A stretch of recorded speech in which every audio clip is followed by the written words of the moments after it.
ধানের শীষের বিজয় মানেই নাকি নৌকার বিজয়। বিএনপির এক নেতা বলছে তার কথা মতোই ভোট দিতে হবে ধানের শীষে। আমি সাবধান করে দিলাম, আমার কথা মতো ভোট দিতে হবে, আমার কথা মতো ভোট দেওয়ার জন্য ব্যবস্থা করতে হবে। অন্যদিকে বিএনপির আরেক নেতা বলছে আমি এখন কিছু করবো না, আমি নির্বাচন হয়ে যাবে তখন খেলা দেখবো। বিপক্ষের প্রার্থীর কাছ থেকে নমিনেশনটাকে ছিনতাই করে নিয়ে আসবে। এই নির্বাচনে যদি কে জামায়াত ইসলামকে ভোট দেয় তাহলে তার খবর করে দিবে। আমি একটা ভোট চুরি করে দাঁড়িপাল্লায় দেবো, অনুরোধ করে কই তার কি হবে এখন বলবো না, ওই দিনই বলবো তার ব্যবস্থা কি করা যাবে। বিএনপির এই নেতা বলল তার এলাকায় তিনি যেটা বলবে সেটাই আইন এবং সেটাই আল্লাহর হুকুম। আমি যা বলবো এখানে তাই আইন, আল্লাহর হুকুম। মানে আল্লাহ তাআলার সাথে তিনি নিজের তুলনা দিলেন। ভোটের আগে এগুলো বলবো। এটা তিনি আল্লাহর সাথে শিরিক করে ফেললেন। জামাতের কোন মহিলা যদি বাড়িতে যায় ঘাট ধরে তাকে বাইর করে দেবে।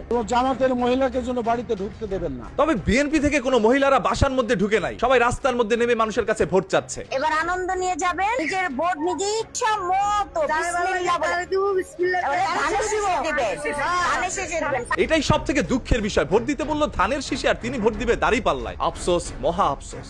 আমি আমার নেতা কর্মীদের বলতেছি, তোমাদের যার যার বাড়ির আশপাশে জামাতের লোক আছে তাদের দিকে নজর রাখো, তাদেরকে উত্তম মধ্যম দিয়ে পুলিশের হাতে উঠিয়ে দিয়ে দিই। এইগুলো শোনার পরে মানুষের মনের মধ্যে ভয় ঢুকে যাচ্ছে বিএনপি কে ভোট দেওয়ার জন্য। বিএনপির মৃত্যু ঘন্টা বেজে গেছে, এটা আমরা আগে বলেছি, তাদের মৃত্যু ঘন্টা আরো জোরে বাজতেছে ইনশাআল্লাহ। মসজিদের মধ্যে ফজরের নামাজের সময় যেন কোনো জামায়াত ইসলামের লোক নির্বাচন নিয়ে কথা বলতে না পারে সেদিকে সতর্ক থাকার জন্য সবাইকে আহ্বান জানাচ্ছে। ফজরের নামাজ মসজিদে যান, কোন ইমাম সাহেব যেন জামাতের কথা না বলতে পারে সেই দিকে খেয়াল রাখে। আমার কাছে অন্ততপক্ষে এই আহ্বানটা ভালো লেগেছে যে মসজিদের মধ্যে ফজরের নামাজের সময় তাদেরকে বাধা দেওয়ার জন্য হইলো তার নিজের নামাজটাও আদায় হবে। ভোট নয়, মানুষ তাদেরকে জুতা দিবে। ভোট দিবে না তাদেরকে জুতা দিবে, এটা আবার কোন ধরনের কথা? বিএনপি যারা করি আমাদেরকে চাঁদাবাজ বলা হয়, চাঁদা নিয়ে আমরা। কেন বিএনপি কে তারা চাঁদাবাজি দল বলে? পুরো 1 বছর তারা চাঁদাবাজি এবং মামলা বাণিজ্য এই দুটা ছাড়া গত 1 বছরে বিএনপির ইতিহাসে আর কোনো লেখা নাই। আমাদের চাঁদাবাজ বলা উচিত না। আসলে ভাই বিএনপি কে চাঁদাবাজ বলা ঠিক না। আমরা ধানের শীষে ভোট দিলে আমরা জান্নাত পাবো,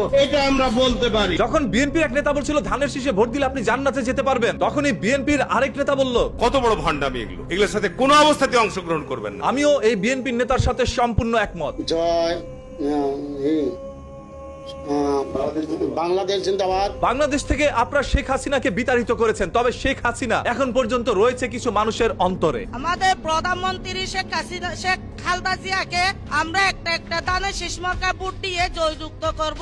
একটা ধানের শীষে ভোট না দিয়ে পুরো ধানের আটি বাইদা তারপর একসাথে ভোটটা দিয়ে দিয়েন, তাহলে আপনাদের জন্য সহজ হবে। আগামী নৌকার প্রার্থী এই নেতার কথা শুনলে বোঝা যায় নৌকায় বসে তিনি ধান কাটতেন।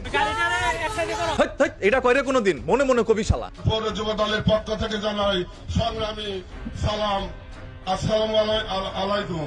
ওয়ালাইকুম আসসালাম।